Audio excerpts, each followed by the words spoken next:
Отец Александр, почему носят крест? Если посудить, это же оружие убийства Христа.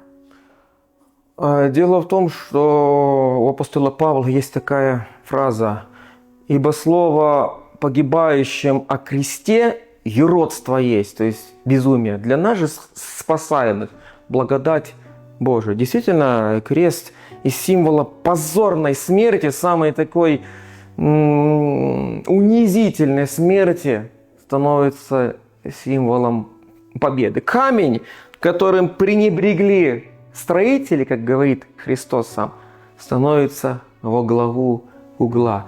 Так же, как и крест, символ победы над смертью, символ изменения, преображения и, самое главное, символ воскресения. И прежде всего нашего воскресения со Христом. Потому что, веруя в Христа воскресшего, мы верим, что мы будем с ними воскрешены. Поэтому крест для нас – это знамение нашей, если хотите, гордости, победы над смертью и вечной жизни с Иисусом Христом.